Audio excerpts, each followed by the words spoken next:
welcome to G3, Games, Gadgets, and Guests, a video podcast from 702 Communications. As sales and service and marketing manager at 702, we created this podcast to let you all get to know someone at 702, to showcase the games I love, the technology I thought was cool, and visit with guests that have an interesting story to tell. Since that first podcast on April 15th, 2015, we've covered a lot of ground. The podcast has seen a lot of changes, too. Going from audio only to video to what you see today. Yeah. It's been a lot of fun. But today, sad to say, we are shooting G3's final episode. It's not that we've run out of content. There are plenty of review-worthy games and gadgets yet to come, and many more people with stories to tell. It's because now, as CEO of 702 Communications, I've got a little less time to play with new tech and bring it all to you. So, today, to close this all up, I got a guest episode for you. I'm sitting down with my friend Bill Lempe, who directed, produced G3 for most of its run. We're going to have a cocktail or two and reminisce about some of our favorite episodes of G3. So, Bill, thanks for joining me on set one last time. Thanks for having me, and thanks for bringing a selection of fine brown waters to sample as we discuss. It was about a year ago that we sat down for a holiday episode of G3 where we discussed holiday cocktails. Yeah. And there was some back and forth about whether or not we shouldn't just do holiday cocktails again. And I said, you know what?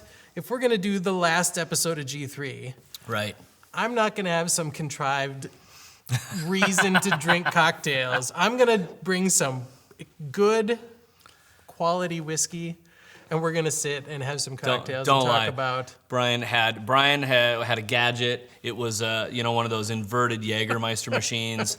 We had to axe the whole thing. We were like, Brian, no. Brian, the rehearsal went badly. It was terrible. It was the Red Bull fridge exploded.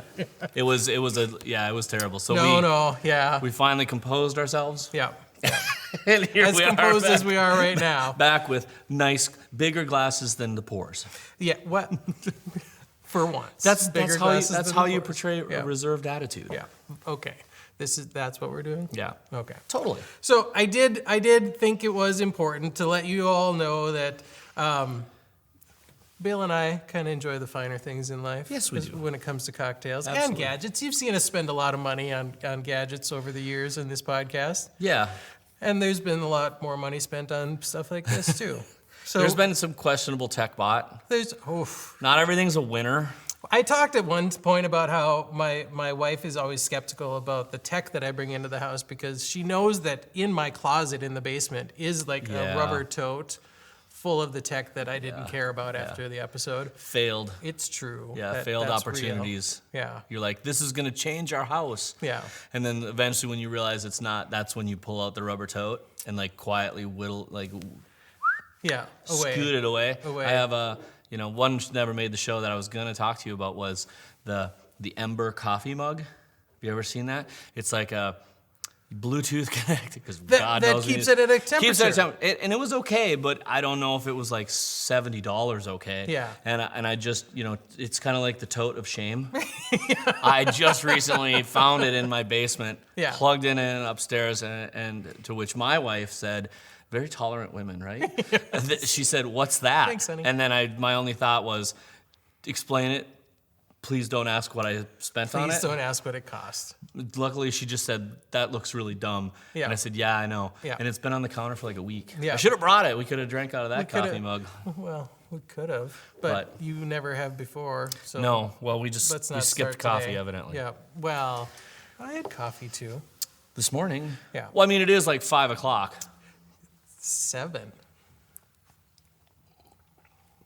Yeah. Oh, that's good stuff. Anyway, so we have had some fails, and we even had a couple episodes where I remember throwing video games like over my shoulder or off to the side. I'd say this video game was blah blah blah, and it was dumb and gone. Yeah, they weren't up to par for your gaming attitude. Yeah, And there was one time when, if you go back on the one I like, there was one where we played Mario Kart and I beat you, and I'm not good at Mario Kart. But then Tucker, who edits a lot of these, totally chumped us. And he totally called us. I think he called us chumps in that episode. In the comments, yeah. It's like he could smoke us. Both of us, yeah. But we were just, we don't want to make people feel bad about their gaming, so we like to keep things at a low attitude. Keep it accessible. Yeah. That's I what really it's am about. terrible at gaming. I'm really good at buying technology, but I'm not good at gaming. This has cost me money, though, this show. It's cost a lot of people money. Because you're like, I have this. I'm like, well, now I want to buy that. Yeah. I'm pretty sure like 3 of us ordered the sous vide. A sous vide thing at the same time. Yeah. Because some of the stuff that we've ordered and that we've demoed on the show has been really cool. Yeah. So, I mean, like the Innova, that was kind of fun to do a cooking episode for the podcast. I mean, we'd never really thought about doing that when we first that was conceptualized clear. this. If we had some audio, like some behind the scenes video of setting that up, it was clear we weren't prepared for all the. You got to have like double of things, because we're not, and then we were like, we didn't, so we're like, well, turn off the cameras for. If I screw this steak up, there's no going back. Nope, we're cooking this. We ate it all. It was. Yeah, I think that was we the surprise. Didn't I think that's the surprising part was that I think for me the kitchen and grill kind of tech and the Instant Pot and stuff, that was pretty rad. Yeah. That was cool. A lot more interesting than I thought it was going to be. Except for the Luftleiter. The Luftleiter is something, honestly though, I'm going to be real honest right here. I told you all that I don't care about the Luftleiter. I used it on Sunday night. No kidding? I did. I set up my grill out on the back in the cold, and you were out of matches. I opened the grill and I had a bunch of coals in there yet from the last time because I turn it off when I'm done, and I thought, well, I could pick up all this old charcoal. Or I could just push it to the side and Luftleiter. Or you could put a giant industrial hairdryer on it. And so that's what I did. So the Luftleiter came out of the bin of shame. What else do you think? If you look back on things, you're like, yeah, that didn't. Brian cost me a lot of money on the LifeX bulbs. I remember when you bought that, I thought, what the heck is this brand? But and now I have a bunch of them, and I had there's some problems with them. Yeah, nothing's perfect yet, but.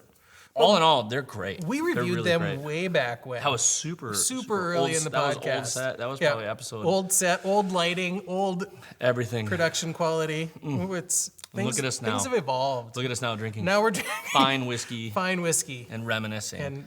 But those LifeX bulbs, they were like $60 even back then. Yeah, and the price has definitely come down. But it's 2019, almost 2020, and I haven't lost one yet. No, I will say, and I had Cree just LED bulbs before that, not connected, and I've had a bunch of those take a dive on me, but so far my LifeX bulbs have all been great. I know some people who really love the Hue stuff, but yeah, home automation has been such a great space to talk about too. It was a lot of fun to discover all of that. So you start with the LifeX bulb. Well, you started really with the Amazon Echo. Yeah, is really where I started talking about. And then the LifeX bulb was next because I could do something with smart home that didn't need an additional hub.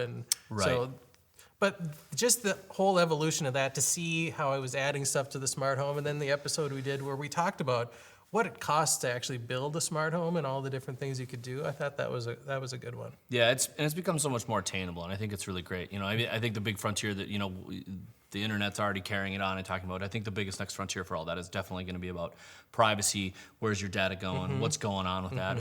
Which voice in the can or lady in the tube do you want to talk to and deal with? Not Cortana, probably. But sorry, Microsoft. Sorry about that, but anyway. It's but true. I think that first episode that I was on was we were talking about our Apple Watches. Yep. Which one? Wait, I'm on the new one. Got myself a fancy new red band. Did you? Product red.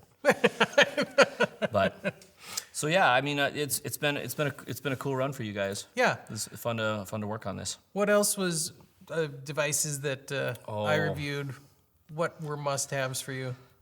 I think I got really interested in you had the Sensi, right? Yeah, not Sensi, the melty candle wax, that we have too much of at my house, but the Sensi, the thermostat. But I went with an Ecobee, and I always wished I could get you to try one, but you had your house like set up so well that it was just. And the Sensi was so cheap. Yeah. If I buy a $70 thermostat, I can buy a $200 bottle of scotch every once in a while. Yeah, or just do both. But also, Ecobee has come down in price. Yeah. There's an Ecobee Lite, and now the other Ecobees have have Alexa built into them, so they're really stretching that market. I mean, obviously, Nest is still pretty strong, but if you want to get yourself out of that Google ecosystem and not worry about it, I'd say switch to the Sensi or the Ecobee, but I got to give it to Nest in terms of like just purely looks great, feels good to turn. My father has one, feels good to turn that knob. I will say that Nest is the most non-Apple-looking device that there is. Tony Fadell, from the brought to you by Tony Fadell, the guy who helped create the Apple iPod. So of course it's got that design sensibility, slick, that goes, sophisticated. It's slick, but probably costs a little more than it needs to. But it is what it is. But the only other thing I think I bought that I can't remember where we covered was, I really do love the current generation iPad Pro. Yeah. I had the previous generation, just didn't find myself using it. Yep. And I bailed on it, sold it to a pal. Yep. But this one's light and fast. Light, fast. I love the new Apple Pencil 2 is better. Just all around, it's been a really great product to have, and it's filled a different gap, and now a sidecar. Yeah. It's like it becomes a second screen for my laptop. Oh yeah. I remember that. It's pretty slick, and especially if you're someone like me who works in graphics and stuff, I can pick that up and use the pencil, and I use Photoshop in it just directly, and it's pretty cool. You're all in on Apple, always have been. Mostly, for the most part. In. I'm not like that. I'm somewhat agnostic sometimes. I always talk to people about you don't have to buy Apple, just buy what works for you. Right. And I think you've said that a lot too. Yeah, no, absolutely. I think a lot of, I don't have the current iPad Pro because I don't have a Mac, so it's not my second screen. And there's some stuff that it just doesn't do because I don't capitalize on that. But plus, what you have is working. What I have is working. I mean, there's the real key for anyone I talk to about tech is, if it works for you, awesome. Keep using it. There does. I mean, and everybody working at edging each other out in some sort of new technology. That's what brings the whole game up. Speaking though of technology that works for us, Ring video doorbell. Okay, that's the one thing. That is the one thing. I don't have, but I remember telling you. Dude, that is the one thing that'll change your life. Except you hated it at first. Remember, because a leaf would blow by and you would get it would set it off all the time. Yeah. When I first got it, it would trigger when somebody drove by on the street. Yeah. I mean, I got it so early in the product life cycle that there was no limiting the zone for detection. I mean, no, it sucks. Really, if somebody was especially walking for the their entry dog, you have at your home. Right. I remember Brian playing it back, and you're like, "Here, watch this video. What's that? It's nothing." He's like, "So how's that doorbell going?" Yeah. It's not. It dings. But now I tell you what, the times that it's offline for whatever reason, my wife knows and I know, and it's disconcerting. So that really has become a piece of smart tech that she's all on board with, and I'm on board with. That's a big thing now. So. Big thing. I mean, that's how you catch porch pirates. Yeah. That's how you catch the neighborhood kids taking too much candy on Halloween. You jerks. That was my thing. No, I did get a canary. Did you? This spring, I think I did, or this summer. I didn't get I got the cheaper one, and that's go back and watch that video. Yeah. The canary video. I think it's as a simple piece of tech for just inside your house if you need just one good room coverage. It's great. The interface is good. I know there's one somewhere over the corner right behind here. us. Right behind us here. Scott got one. Scott, you give it a thumbs up. Still thumbs up still from Scott. Yep. So I still run mine. I've got mine out at the farm. Yeah. So it can help monitor temperature and all of that. So that's a great piece of tech too. I still suck at gaming overall. I mean, I tried to buy some games. I wanted to maybe play online with Brian, and then I would go home and play alone. And you know what's funny about the gaming segments we did is I almost never succeeded in the gaming segments we did. So I always talk about on the show how I'm a gamer. And none of what we did really highlighted anything that resembled skill. You're a hell of a button button masher, Brian. Well, thank you. Just kidding. It's hard to capture in 5 minutes, 7 minutes, whatever. To talk about a thing and show you a thing and get out of an episode. Yeah. And have anything to that. So as much fun as the gaming episodes were. I understand why we kind of got away from them at the end. Production and time. It was harder. It's not always easy. But I will say that Borderlands 3 I did just finish. I reviewed that just a little bit ago. Okay. I'm still this close to buying Stardew Valley. I'm worried if I buy it that it will be just a massive time vampire, and I will disappear into my, because they have it on iPad now. But you can get up in the morning and you can go and harvest your crops and you can water and you can do all your things and then you go to work. It's 2020, man. No. We're going to get up and harvest like that digital. In Stardew Valley. Stardew Valley. Dude, Farmville was a thing for so long. It's not like this is new to people. You get up and you harvest your crops. Yeah, I mean. Stardew Valley is still a good game. So is that a recommendation? Here we are. Stardew Valley. You know, I played Stardew. I was so immersed in Stardew. I started playing that with my son, and I got into it so much that I started my own game of Stardew on my own computer. Right. So then I would play with him in the evening, and I would play on my own computer in the morning, trying to run 2 different Stardews, and game in the system. I was all in on Stardew Valley. Yeah. What else? So we talked about the Loof Lighter as something that wasn't good. Total bombs. What else wasn't good that we talked about? What else sticks out as something that either I reviewed that you couldn't have cared less about, or wow, we're going the deep well. Well, we've been as I finish my Eagle now. Rare. God, I should think about that. I mean, we'll edit out my or was long, there a long pause shoot? here. Or was there a shoot that was particularly arduous that we can think of? I mean, in terms of arduous shoots, I do think the setting up for the Tech Tailgate. Tech Tailgate was a whole bunch of stuff. I bit off more than I could chew by far. Because I was helping produce the shows. Right. I was also running all the audio during those at the same. Yes, this was way back. Don't do it all alone, kids. Yeah, right. Find good help. We had this idea though that we should introduce everybody at Tech Tailgate. Every Tech Tailgate person, and we recorded it all in like rapid succession. 4 hours. We talked to 12 or people. It was a pretty serious schedule. It was. But in the end, it was super cool to meet all sorts of great people. A lot of them are still going. Yep. You know, Tech Tailgate, Shannon's still working with that, and they're still putting that on. And so.